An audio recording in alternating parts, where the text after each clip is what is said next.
Como é que algo pode ser desnecessário e inconveniente, mas ainda assim ficar muito longe de ser ruim? É exatamente o que eu vou te explicar no vídeo de hoje, em que darei a minha opinião, as minhas primeiras impressões dessa nova, entre aspas, novela da Record, a Bíblia. Só não se esqueça de se inscrever no canal e ativar o sininho para receber em primeira mão os novos vídeos do canal, tão logo eles sejam postados. De resumo dos próximos capítulos a diversos outros assuntos das produções bíblicas.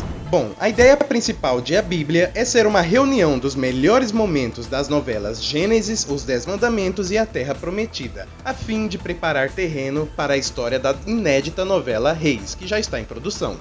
E aqui já residem os primeiros problemas disso tudo, que é a forma com que a Record trata algumas reprises, dando tanta importância a elas quanto dá às obras inéditas. Veja o caso do último capítulo de Jezabel, por exemplo, que ao final aparece um letreiro fazendo chamada para a reprise de O Rico e Lázaro. Isso é coisa de propaganda fazer de chamada, não de se colocar dentro de uma obra. E praticamente a mesma coisa fez Gênesis em seu final, onde a legenda indicava que a história continuaria em A Bíblia. Ora, em A Bíblia, aquela atração que deveria ser o compacto de Os 10 Mandamentos? Ok, até faria sentido isso, afinal a história de Moisés é sequência da de José. Mas a Bíblia aqui da Record não começa com Moisés não, eles resolveram recomeçar com Adão e Eva, com a própria Gênesis, como se isso fosse o suficiente para o compacto se chamar a Bíblia, sendo que eles irão apenas até a história de Josué. Então, para justificar o continua em A Bíblia no final de Gênesis, e não parecer marketing desesperado para empurrar o público para a reprise, o que faz a Record? Ela inicia o compacto com uma cena estendida do jantar de José com a família, sem nem cerimônia, sem rodeio algum. De repente, no primeiro segundo, lá estamos vendo José com seus irmãos e seu pai, e a narração de Deus do Flávio Galvão contando o que deveria ser contado em Gênesis. E a cena congela em José sorridente, coisa que deveria acontecer em Gênesis no final da fase José. É lamentável como a emissora prioriza uma reprise ao invés de prezar por deixar sua obra inédita redondinha, bem acabada. Gênesis merecia mais respeito, afinal, é o maior sucesso bíblico da emissora desde Os 10 Mandamentos e A Terra Prometida. E eu tenho certeza que isso não é coisa do diretor Edgar Miranda, nem mesmo da autora Rafaela Castro, e sim da emissora mesmo, quiçá da Cristiane Cardoso, a filha do Edir Macedo e que é supervisora da teledramaturgia bíblica. Bom, depois dessa cena completamente avulsa, a Bíblia volta no tempo e começa a mostrar as cenas da fase Jardim do Éden. E é aqui que eu digo que esse compacto fica muito longe de ser ruim, pois o restante de todo o capítulo é um resumo do primeiro capítulo de Gênesis mais o iniciozinho do segundo. Ora, se esses capítulos de Gênesis são bons e a Bíblia está reprisando os mesmos, por tabela o capítulo aqui também é bom. Mas vale dizer, sem mérito próprio algum. Pelo contrário, pois aquelas famigeradas legendas sincronizadas com a narração de Deus aparecem em Gênesis só a partir do terceiro capítulo, mas aqui já marcam presença desde o início. Também é curioso que todas as cenas de Lúcifer foram cortadas, desde aquelas no céu em que tenta tomar o poder, passando por sua queda na terra, até aquelas em que, deformado, ele toma a cobra para fazer Eva comer do fruto proibido. Não sei se existe alguma razão ideológica para isso, ou se a emissora simplesmente quis deixar o capítulo mais dinâmico e mais focado em Adão e Eva, mas fica aí a curiosidade sobre o que farão com as aparições do anjo caído nos acontecimentos das próximas histórias, pois na novela Gênesis ele é narrativamente importante em diversos acontecimentos. Também nessa onda de cortes de cenas, no segundo capítulo Adão e Eva praticamente não têm filhas, pois elas não fazem nenhuma aparição.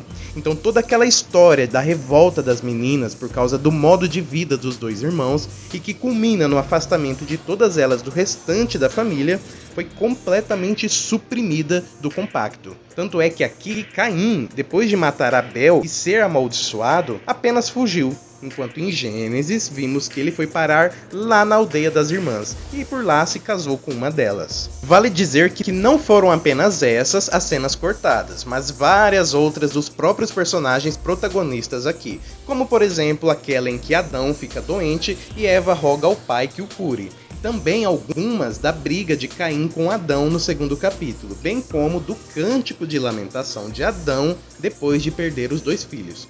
Quanto à abertura, eu gostei, e só.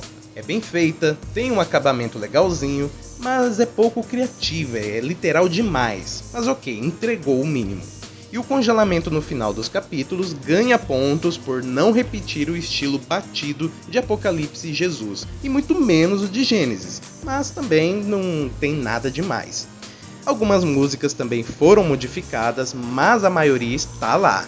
E é sempre bom, muito bom, ouvir a trilha do compositor Daniel Figueiredo. No mais, já deu para entender que as cenas de Deus nas fases Os 10 Mandamentos e a Terra Prometida serão mesmo redubladas, e eu também apostaria com muita segurança que cenas deletadas de Gênesis, principalmente dos últimos capítulos, serão utilizadas aqui. Isso faz muito o estilo da Record, e eles vão ver isso com bons olhos para vender a Bíblia mais à frente. Até porque o último capítulo de Gênesis que teve cenas deletadas disponibilizadas lá no Play Plus foi o 198, e a novela, como sabemos, tem 220. A minha opinião segue sendo a mesma, no cenário correto já deveria ter estreado Reis. Mas no caso da necessidade de uma reprise, deveria ser os 10 mandamentos e em seguida a Terra Prometida. É óbvio, a história de Moisés continua os fatos do final de Gênesis.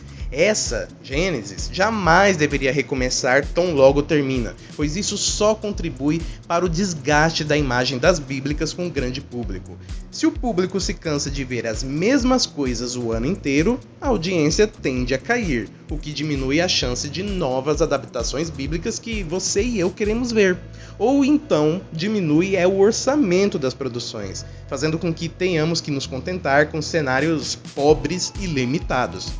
Por outro lado, eu entendo também que essa é uma chance de quem perdeu o início de Gênesis ver um compacto dinâmico caso se interesse pelo que passou lá atrás, mas acho que o desgaste pesa mais, e a Record deveria tratar com muito mais cuidado e zelo esse nicho que é tão diferenciado na teledramaturgia brasileira. E essas foram as minhas primeiras impressões de A Bíblia. Comente abaixo o que você está achando dessa reprise desse compacto, e se você quer acompanhar os resumos dos próximos capítulos, além de muito mais conteúdo sobre reis e outras bíblicas, inscreva-se no canal e ative o sininho, porque assim você vai ser notificado tão logo saia um vídeo novo e fresquinho aqui. Na tela você pode escolher por um desses 2 vídeos para ficar mais um pouquinho aqui com o canal. Eu te vejo no próximo vídeo e Shalom!